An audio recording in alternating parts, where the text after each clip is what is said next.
Assalamualaikum warahmatullahi wabarakatuh. Selamat pagi anak-anakku. Kita mulai ya. Bismillahirrahmanirrahim. Alhamdulillahirrahmanirrahim. Wa binasta'in wa ala umurina wa'din. Wassalatu wassalamu ala ashrafil anbiya wal mursalin. Amma ba'du. Pertama-tama marilah kita panjatkan puja dan puji syukur kehadirat Allah yang telah memberikan kita nikmat iman, nikmat Islam, termasuk kesehatan ini sehingga kita dapat berkumpul dalam Zoom ya, Zoom kegiatan belajar yaitu akidah akhlak.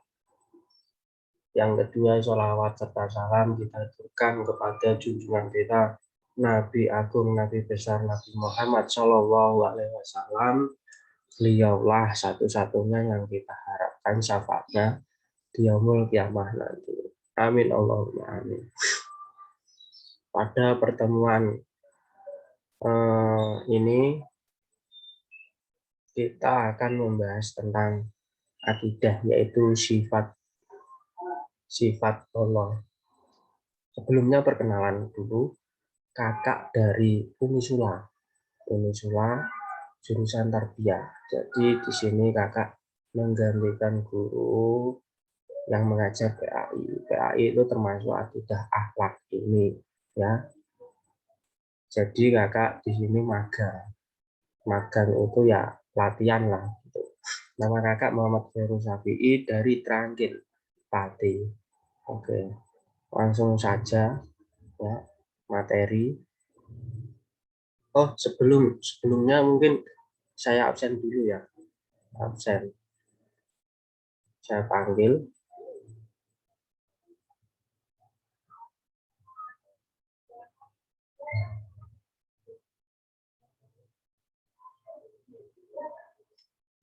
Saya absen.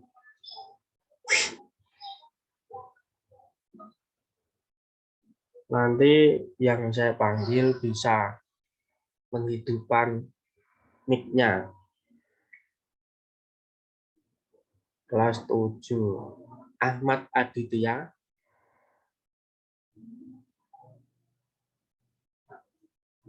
Aski Adrian Maulana.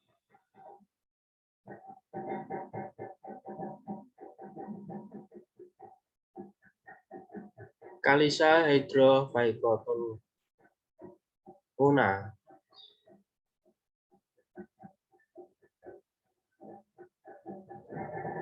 Dewa Arga Yudanta. Iksan Nugroho. Wairunisa Azhara. Putri Fauzia. Oh, nggak masuk. Ini ada izinnya atau tidak? Oh, ada ya. Revano Di Anggio. Siti Tohirotun Ramadana. Kuliah Nur Hidayah. Saya bukakan dulu PPT-nya. Nah,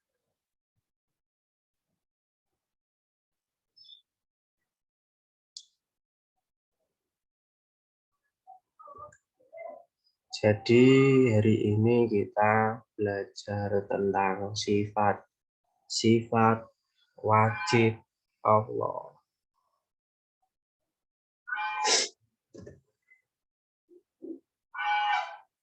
Nah, Allah itu mempunyai sifat-sifat. Nah, yang dimaksud sifat-sifat Allah itu apa? Sifat Allah itu adalah sifat-sifat yang mutlak, harus ada pada zat Allah Subhanahu wa Ta'ala. Jadi sifat ini pokoknya ya ada di dalam zat-zat Allah gitu. Kalau nggak ada berarti tidak termasuk sifat-sifat Allah. Ini nanti bisa dicatat yang penting-pentingnya. Sifat-sifat Allah sendiri dibagi menjadi 3, yaitu wajib, mustahil, dan jaiz. Wajib itu adalah sifat-sifat Allah yang pasti ada, yang harus dimiliki oleh Allah. Itu sifat wajib. Mustahil itu adalah yang tidak dimiliki oleh Allah. Sifat jaiz itu ya ada satu. Sifat jaiz itu pengertiannya Allah bebas menciptakan atau meniadakan sesuatu. Terus Allah juga bebas untuk mengatur semua alam semesta ini. Nah, kita sekarang belajar yang wajib. Yang wajib. Nah, wajib sendiri dibagi menjadi 4. Nausiyah, salbiyah, ma'ani, dan yang terakhir maknawiyah. Lah, pengertian ini nanti ada di slide selanjutnya. Yang pertama yaitu nafsiyah, yaitu sifat yang berkenaan dengan zat Allah. Untuk yang nafsiyah ini hanya satu, yaitu wujud. Allah itu pasti ada. Ya, kalau nggak ada, kita nggak mungkin sholat 5 waktu. Sholat 5 waktu itu kan menyembah ya, menyembah. Jadi pasti ada. Nah, ini ada di Quran surah Al-Hadid ayat 4.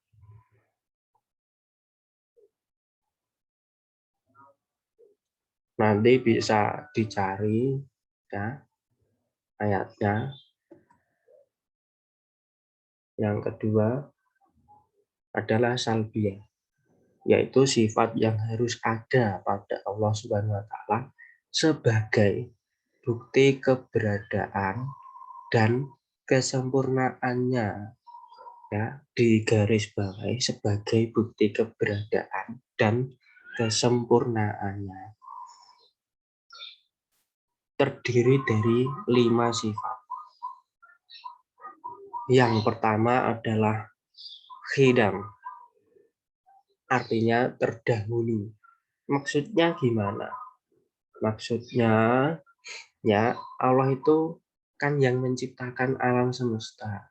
Pasti Allah itu sudah ada dahulu sebelum menciptakan. Seperti halnya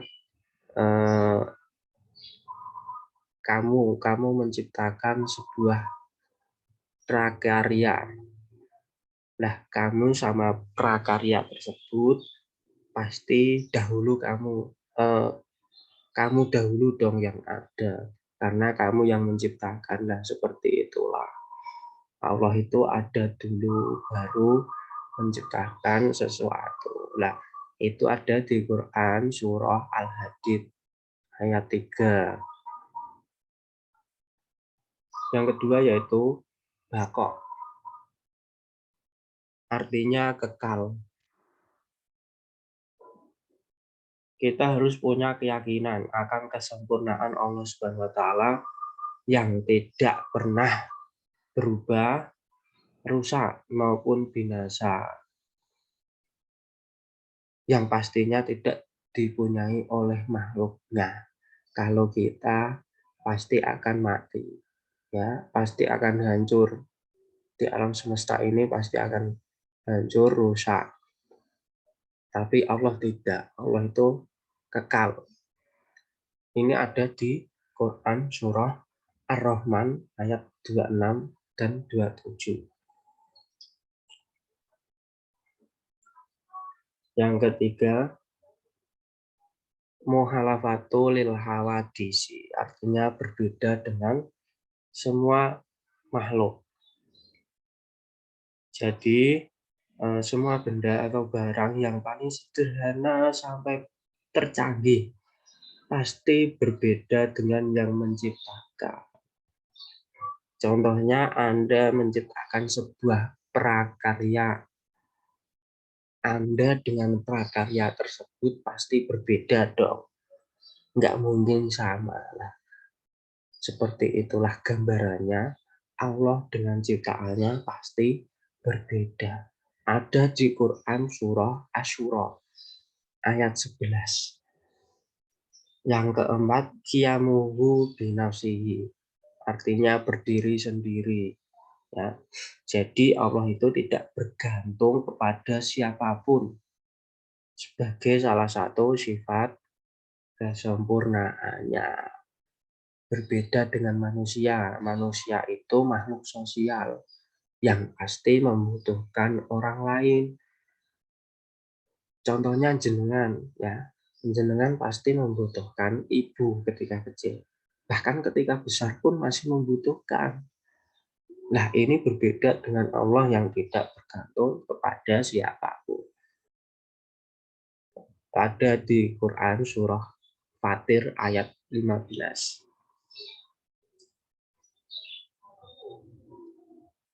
Wahdaniyah, ini yang kelima, artinya Allah Maha Esa. Untuk mengatur alam semesta yang begitu kompleks ini tidak mungkin dilakukan oleh banyak Tuhan. Kalau ada Tuhan lebih dari satu, berarti harus ada pembagian tugas. Padahal kalau sampai terjadi perbedaan kepentingan dan berbeda pendapat, maka kiamat telah datang sejak alam ini diciptakan. Jadi Tuhan-Tuhan itu akan berebut kekuasaan tugas gitu. Kalau memang ada banyak tugas, nah, kenyataannya Tuhan itu hanya satu, yaitu Allah Subhanahu wa Ta'ala. Ada di Quran surah Al-Anbiya ayat 22.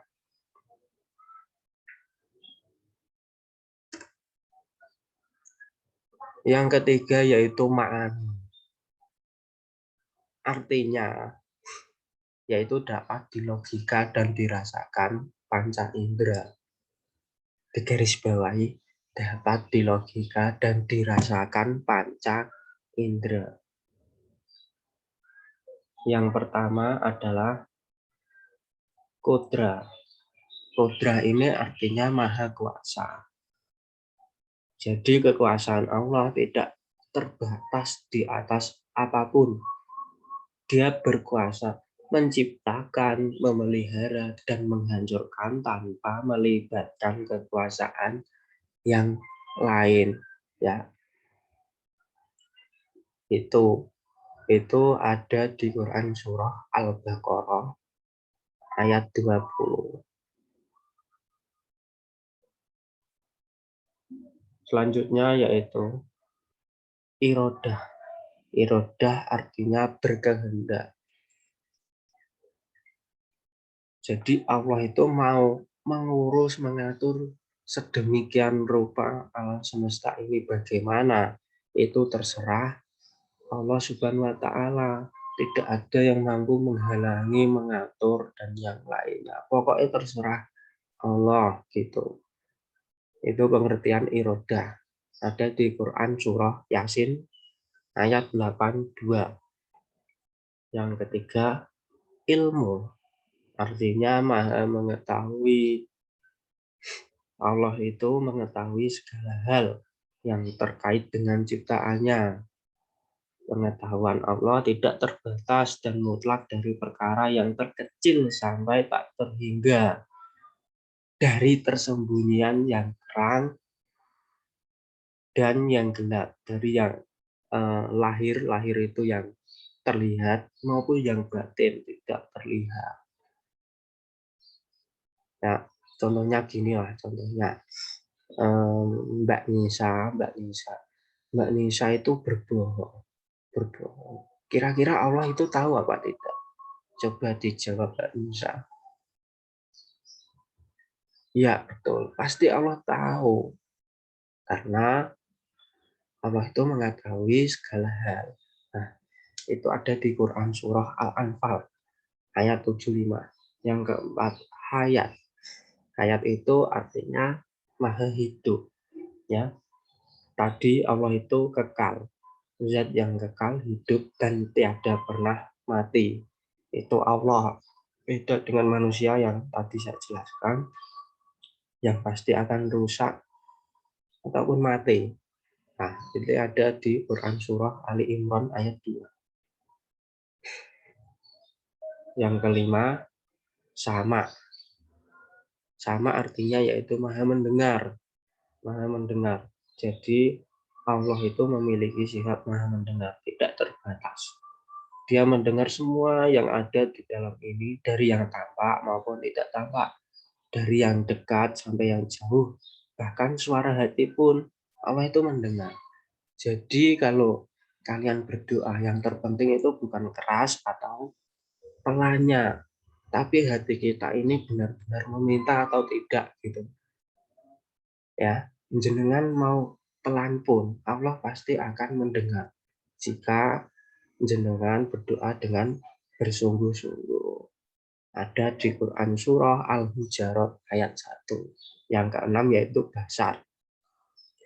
Basar artinya maha melihat. Ya, selain mendengar, Allah juga maha melihat. Apapun yang ada di alam semesta ini, tidak ada yang tidak dia lihat. Contohnya tadi ya, mau kalian berbohong walaupun tidak ada yang tahu, mau kalian berkehendak apapun walaupun tidak ada yang tahu, tetap Allah itu akan tahu karena Allah itu maha melihat. Ada di Quran Surah Al-Baqarah ayat 265. Yang ketujuh yaitu kalam. Kalam itu artinya maha berfirman. Dalam bahasa sederhana itu berbicara. Yaitu Allah berbicara melalui firman-firman-Nya yang berupa wahyu lewat perantara nabi dan rasulnya. Ya, gitu. Ini ada di Quran Surah An-Nisa ayat 164. Yang terakhir yaitu maknawiyah. Artinya sifat yang bersandar pada sifat ma'ani tadi. Bersandar ya. Yang pertama qadiron. Qadiron artinya maha kuasa atas segala sesuatu.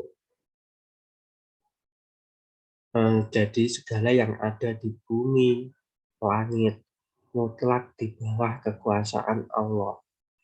Karena yang menciptakan sendiri itu kan Allah, ya pasti yang berkuasa ya Allah. Gitu. Itu ada di Quran Surah Al-An'am ayat 37. Yang kedua, muridan. Muridan artinya maha berkehendak. Maksudnya adalah Allah itu berkehendak atas segala sesuatu, baik mengadakan atau meniadakan sesuatu. Ya, artinya segala sesuatu terjadi atau tidak terjadi, berhasil atau gagal itu ya tergantung Allah. Allah mau berkehendak apa, begitu. Itu Quran Surah An-Nisa ayat 26. Yang ketiga, aliman artinya maha mengetahui atas segala sesuatu.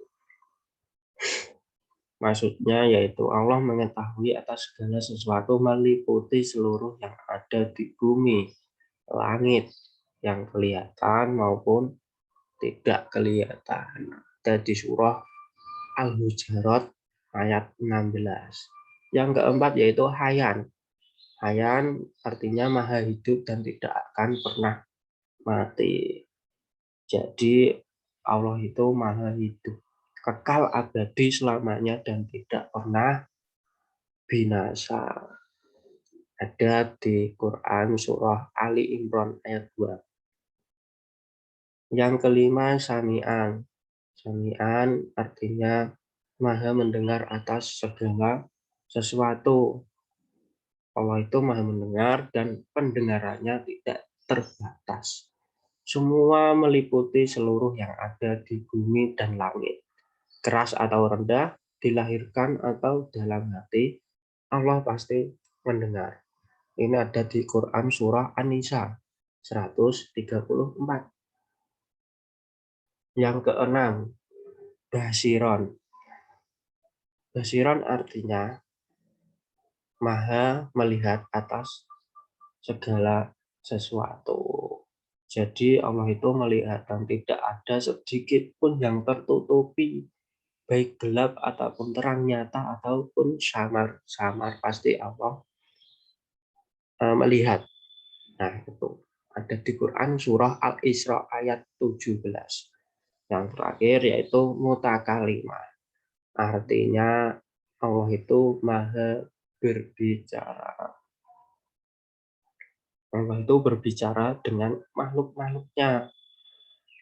Ya, makhluk-makhluknya tadi lewat berfirman. Ya, perantara malaikat Jibril yang menyampaikan kepada Nabi dan Rasulnya. Itu ada di At-Taubah ayat 17. Sekarang saya tanya anak-anakku semua, apakah ada yang sudah hafal sifat-sifat Allah ini? Oh, ada yang tidak, ada yang sudah hafal. Coba sekarang kita bersama-sama ya, bersama-sama ikut dengan kakak. Oke, nanti mic-nya dihidupkan. 1, 2, 3. Bismillahirrahmanirrahim. Allah wujud kidam bako muholafatul lil hawadisi iyamuhu binafsihi wadamiyah kodat irodat ilmu hayat sama nasor kalam kodiron muridan aliman hayan sami'an basiron mutakaliman. Nah, begitu harapannya untuk pertemuan selanjutnya adik-adik sudah hafal ya, karena ini ya masa sifat Allah aja nggak tahu, padahal kita ini yang menciptakan siapa? Yang menciptakan Allah. Coba sekarang saya tanya, ini sebagai bukti kalian mendengarkan atau tidak? Coba Khairunisa Azhara, apa yang dimaksud dengan sifat wajib Allah Sami'an?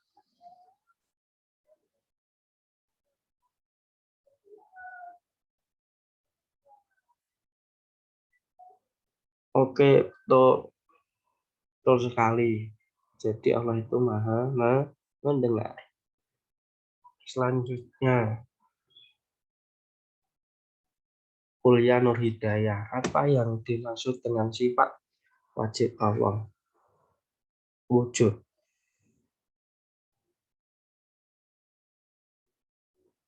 Oke, betul sekali. Jadi Allah itu pasti ada. Terus Mbak Putri Fauzia, apa yang dimaksud dengan sifat wajib Allah? Kok? Ya, betul. Jadi Allah itu kekal, tidak akan rusak, tidak akan mati. Terima kasih.